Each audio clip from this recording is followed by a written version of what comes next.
Pulled it away. Mahmudullah Riyad to his 50. Outstanding knock. 51 of just 23. Mahmudullah ফাহিমের ব্যাটে ঝড়। BPL এ run বন্যার প্রথম match জিতল বরিশাল। ঢাকাকে বড় টার্গেট দিচ্ছে রংপুর। বিপিএল এর টিকিট নিয়ে আজও তুলকালাম। হোম অফ ক্রিকেটের গেট ভাঙল দর্শকরা।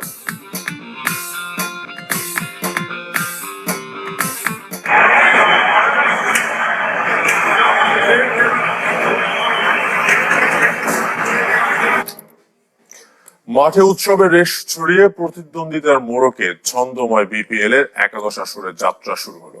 উদ্বোধনী ম্যাচে বিপর্যয় কাটিয়ে দারুণ ভাবে জয় ছিনিয়ে এনেছে ফরচুন বরিশাল। 4 উইকেটে হারিয়েছে দুর্বার রাজশাহীকে। 250 স্ট্রাইক রেটে ফাহিম আশরাফ আর 200-র উপরে স্ট্রাইক রেটে ব্যাট করে জয় নায়ক মাহমুদুল্লাহ রিয়াদ। এর চাইতে ভালো শুরু আর কি হতে পারতো? 4 ছক্কার ফুলঝুরি আর নাটকীয় মোড়। টি-20-র সব উপকরণই ছিল একাদশ আসরের উদ্বোধনী ম্যাচে, যেখানে রাজশাহীর রানের পাহাড় টপকে জয় দিয়ে শুরু বর্তমান চ্যাম্পিয়নদের। নায়ক দুজন, মাহমুদুল্লাহ আর পাকিস্তানের রিক্রুট ফাহিম আশরাফ। খাদের কিনারা থেকে যেভাবে ম্যাচ বের করে নিয়ে এসেছেন তা এক কথায় অবিশ্বাস্য। তারকা সমৃদ্ধ বরিশাল শুরুতেই হোঁচট খেয়েছিল। পার্ট টাইমার জিসানের প্রথম বলে নাজমুল শান্তর গোল্ডেন ডাক। বুনো উল্লাসে মাতেন তাসকিন আহমেদ। তামিম ইকবালের পর কায়েল মিয়ার্সকেও ফেরান রাজশাহীর ঢাকা এক্সপ্রেস। মুশফিক হৃদয় শুরুর ধাক্কা সামলানোর চেষ্টা করেন ঠিকই, তবে বড় জুটি করতে পারেননি। দুজনেই হাসান মুরাদের ঘূর্ণি ফাঁদে ধরা পড়েন। লাল সবুজ জার্সি হোক কিংবা ঘরোয়া league tournament, crisis hero Mahmudullah আবারও দেখিয়ে দিলেন এখনো ফুরিয়ে যাননি। শাহিন শাহ আফ্রিদিকে নিয়ে জুটি করার চেষ্টা করেন সাইলেন্ট কিলার। আফ্রিদি 17 বলে 27 করে বিদায় নিলে ম্যাচ হারের সংখ্যায় বর্তমান চ্যাম্পিয়নরা। আমরা আমাদের শেষ 6 ওভারে দরকার 78 রান। সে সময় মিরপুরে ঝড় বইয়ে দেন মাহমুদুল্লাহ ও ফাহিম আশরাফ। 15, 16 ও 17 এই 3 ওভারে 64 রান তোলেন এই দুই ব্যাটার। মৃত্যুঞ্জয়কে ছক্কা মেরে ফাহিম যখন জয় সুনিশ্চিত করেন, তখনও 11 বল বাকি। টস হেরে ব্যাট করতে নামা রাজশাহীর শুরুটাও ভালো হয়নি। 25 রানে 2 ওপেনারকে হারিয়ে চাপে পড়ে উত্তরের দল। তবে অধিনায়ক এনামুল হক বিজয় আর ইয়াসির আলী রাব্বির ব্যাটে ঘুরে দাঁড়ায় দুর্বার রাজশাহী। সেঞ্চুরির খুব কাছে গিয়ে 94 রানে অপরাজিত ছিলেন ইয়াসির। তাদের 140 রানের জুটিতে বড় স্কোর পায় রাজশাহী। তবে মাহমুদুল্লাহ ফাহিম আশরাফের বিরুদ্ধে 198 রানের টার্গেটও বড় হয়নি।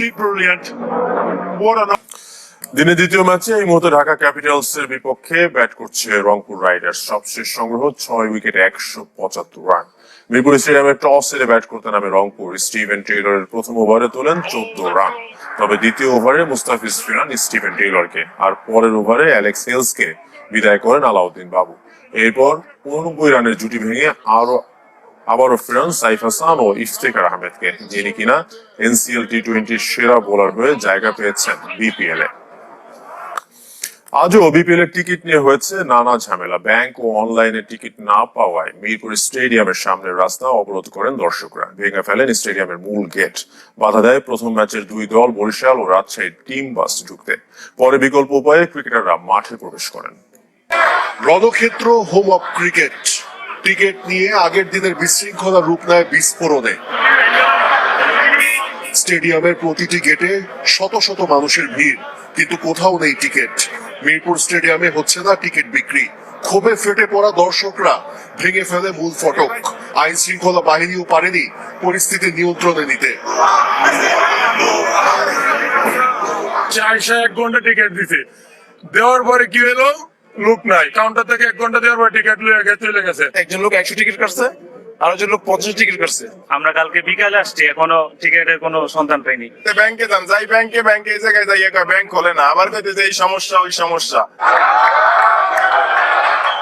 বিক্ষুব্ধ মানুষ স্টেডিয়ামে ঢুকতে দেয়নি রাজশাহী টিম বাস। পরে সুইমিং কমপ্লেক্সের পাশের গেট দিয়ে ঢুকে রাজশাহী ও বরিশালের ক্রিকেটাররা। মিরপুর স্টেডিয়ামে খেলা হচ্ছে, অথচ মিরপুরে মধুমতি ব্যাংকের মাত্র একটি শাখায় বিক্রি হচ্ছে বিপিএল এর টিকিট।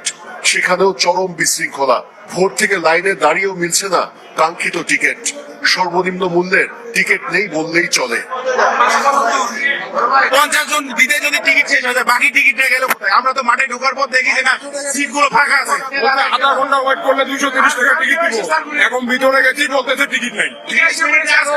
575 টাকা টিকিট আছে, কিন্তু এখন বলতেছে ওই টিকিট 690 টাকা হয়ে গেছে। আর কিছুক্ষণ পরে বলবো এটা 1000 টাকা, আর 1 ঘন্টা পরে বলবো এটা 2000 টাকা, অথচ এগুলো 200 টাকার টিকিট। মিরপুর ব্রাঞ্চ ম্যানেজার দায় দিলেন বিসিবিকে। দেরি করে টিকিট সরবরাহের জন্য বিশৃঙ্খলা হয়েছে বলে দাবি তার। সর্বনিম্ন 200 টাকার টিকিটও চাহিদার তুলনায় অপ্রতুল। 2 দিনে বোর্ড থেকে ব্যাংক পেয়েছে মাত্র 2000-এর মতো। এটা তো বিসিবি থেকে দেয়, এটা আমাদের কোনো দেওয়ার কোনো সুযোগ থাকে না। বিসিবি থেকে যেটা আমাদেরকে পাঠায় ওটাই আমরা ডিস্ট্রিবিউট করি, এবং আমাদের এখানে কোনো স্টক মানে আনসোল্ড ফেলে রাখি না। যেটা মানুষ চায় সেটা দিয়ে দেয়, এবং সোল্ড শেষ হয়ে গেলে তখন আমরা বলে দিই শেষ হয়ে গেছে। বিপিএল আসে, বিপিএল যায়, কিন্তু টিকিট নিয়ে প্রতি বছর দর্শকদের বিড়ম্বনা শেষ হয় না। বদলে যাওয়া বিসিবির বদলেছে কতটুকু? বাংলাদেশ প্রিমিয়ার লিগের বিপিএল 11তম আসর শুরু হতে 24 ঘন্টা বাকি। বিপিএল টুর্নামেন্টের উদ্বোধনী সংবাদ সম্মেলনে ফরচুন বরিশালের অধিনায়ক তামিম ইকবাল সংবাদ মাধ্যমের সঙ্গে কথা বলেছেন।